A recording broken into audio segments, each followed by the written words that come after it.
Radio Lime News Update. നമസ്കാരം, live news അപ്ഡേറ്റ്സിലേക്ക് സ്വാഗതം. വാർത്തകളുമായി ഞാൻ നിപിൻ. വിമാനയാത്രയിൽ ബ്രിട്ടീഷുകാർ സ്ഥിരമായി ഉപയോഗിക്കുന്ന പോർട്ടബിൾ ചാർജർ ലഗേജിൽ നിന്ന് ഒഴിവാക്കേണ്ടി വരും. UK സിവിൽ ഏവിയേഷൻ അതോറിറ്റിയാണ് പോർട്ടബിൾ ചാർജർ ഉൾപ്പെടെ കൊണ്ടുവരരുതെന്ന നിർദ്ദേശം നൽകിയിരിക്കുന്നത്. ക്വാളിറ്റി കുറഞ്ഞതും കേടായതുമായിട്ടുള്ള ലിഥിയം ബാറ്ററികൾ നിരോധിക്കപ്പെട്ടവയുടെ പട്ടികയിലുണ്ട്. ഇത്തരം സാധനങ്ങൾ ചൂടാകുകയും തീപിടിക്കുകയും ചെയ്യുവാനുള്ള സാധ്യതകൾ ഏറെയാണ്. അത് യാത്രക്കാരുടെ സുരക്ഷയെ തന്നെ ബാധിക്കുമെന്നും CAA മുന്നറിയിപ്പിൽ പറയുന്നു. പോർട്ടബിൾ ബാറ്ററിയിൽ നിന്ന് ജനുവരിയിൽ തീപിടിച്ച സംഭവം റിപ്പോർട്ട് ചെയ്തിരിക്കുന്നു. തുടർന്നാണ് എയർലൈനുകൾക്ക് കർശന നിർദ്ദേശം നൽകിയിരിക്കുന്നത്. യാത്ര പുറപ്പെടും മുമ്പ് എയർലൈൻ വെബ്സൈറ്റിൽ നിന്ന് നിർദ്ദേശങ്ങൾ പരിശോധിക്കണം.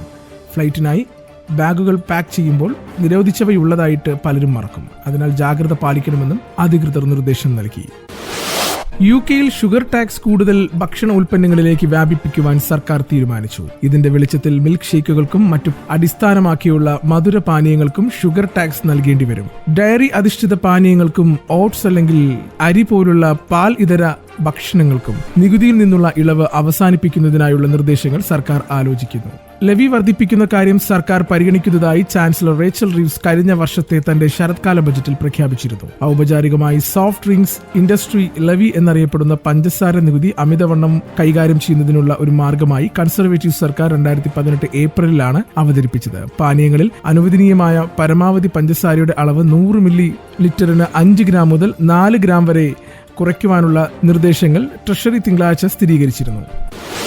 വൈദ്യുതി ബന്ധത്തിൽ സാരമായ തടസ്സങ്ങൾ നേരിട്ടതോടെ യൂറോപ്പ് ഇരുട്ടിലായി. അവസ്ഥ രൂക്ഷമായതോടെ സ്പെയിനും പോർച്ചുഗലും അടിയന്തരാവസ്ഥ പ്രഖ്യാപിച്ചു. ഈ രണ്ട് രാജ്യങ്ങൾക്ക് പുറമെ ഫ്രാൻസിലെ ചില ഭാഗങ്ങളും ഇപ്പോൾ ഇരുട്ടിലാണ്. വൈദ്യുതി വിതരണം തടസ്സപ്പെട്ടതോടെ ട്രെയിനുകളിൽ ആയിരങ്ങൾ കുടുങ്ങിയ നിലയിലാണ്. റോഡുകളിൽ ഗതാഗതം തടസ്സപ്പെടുകയും വിമാന സർവീസുകൾ റദ്ദാക്കുകയും ചെയ്തിരുന്നു. ആശങ്കയിലായ ജനങ്ങൾ സൂപ്പർമാർക്കറ്റ് ഷെൽഫുകൾ കാലിയാക്കി. സ്ഥിതി ഏതാനും ദിവസങ്ങൾ നീണ്ടു നിൽക്കുമെന്നും ആശങ്കയുണ്ട്. ഇരുട്ടിലായതോടെ ഉടലെടുത്ത പ്രതിസന്ധി നേരിടുവാൻ സ്പെയിൻ ആഭ്യന്തര മന്ത്രാലയം 30,000 പോലീസ് ഓഫീസർമാരെ രംഗത്തിറക്കി. ഫോൺ, ഇന്റർനെറ്റ് സേവനങ്ങളും തടസ്സം നേരിടുകയാണ്. UK-യിൽ സ്കൂൾ യൂണിഫോം പോളിസിയിൽ വരുന്ന മാറ്റങ്ങൾ രക്ഷിതാക്കൾക്ക് ചെലവ് കുറയ്ക്കുവാൻ സഹായിക്കുമെന്ന റിപ്പോർട്ട്. ഇംഗ്ലണ്ടിലെ 4 മില്യൺ വിദ്യാർത്ഥികളെ ബാധിക്കുന്ന യൂണിഫോം നയം ചിലപ്പോൾ പാർലമെന്റ് ചർച്ചയ്ക്ക് വിധേയമാകുകയാണ്. 10-ൽ 7 സെക്കൻഡറി സ്കൂളുകളെയും 35% പ്രൈമറി സ്കൂളുകളെയും ബാധിക്കുന്നതാണ് മാറ്റങ്ങളെന്ന് എഡ്യൂക്കേഷൻ ഡിപ്പാർട്ട്മെന്റ് കണക്കാക്കുന്നു.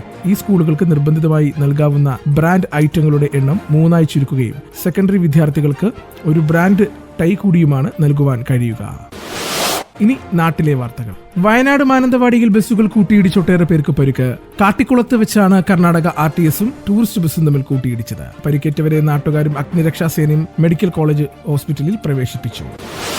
ഇന്ത്യൻ വെബ്സൈറ്റുകൾക്ക് നേരെ വൻ സൈബർ ആക്രമണം. പാകിസ്ഥാൻ ഹാക്കർമാരാണ് സൈനിക സ്കൂളുകളുടെ അടക്കമുള്ള ഇന്ത്യൻ സൈറ്റുകളെ ലക്ഷ്യമിട്ട് ചൊവ്വാഴ്ച സൈബർ ആക്രമണം നടത്തിയത്. ശ്രീനഗറിലെ army public school, APS Ranikhet, army welfare housing organisation database, Indian air force placement organisation portal എന്നിവയാണ് പാകിസ്ഥാൻ ഹാക്കേഴ്സിന്റെ സൈബർ ആക്രമണം നേരിടേണ്ടി വന്നത്. പഹൽഗാമിൽ നടന്ന ഭീകരാക്രമണത്തിൽ 26 പേർ കൊല്ലപ്പെട്ടതിന് പിന്നാലെയാണ് സൈബർ ആക്രമണത്തിലൂടെയുള്ള പ്രകോപനം. IOK ഹാക്കർ എന്ന പേരിൽ പ്രവർത്തിക്കുന്ന ഹാക്കർമാരാണ് സൈബർ ആക്രമണത്തിന് പിന്നിലെന്നാണ് ദേശീയ മാധ്യമങ്ങൾ റിപ്പോർട്ട് ചെയ്യുന്നത്.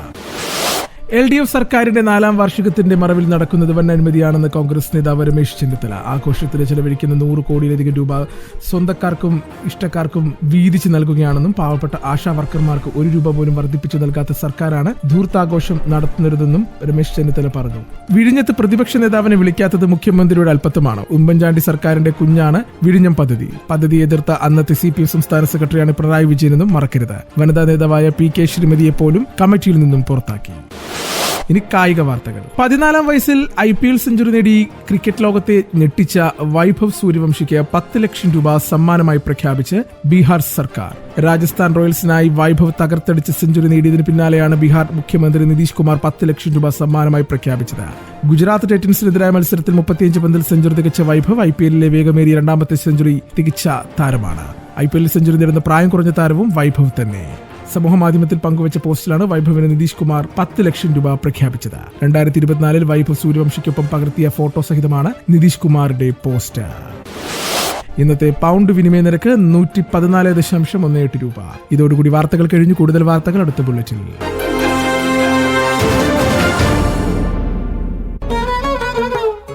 കൂടുതൽ വാർത്തകൾക്കും വിശേഷങ്ങൾക്കുമായി റേഡിയോ ലൈം ആപ്പ് ഡൗൺലോഡ് ചെയ്യൂ. പ്ലേ സ്റ്റോറിൽ നിന്നും ആപ്പ് സ്റ്റോറിൽ നിന്നും. Radio Lime.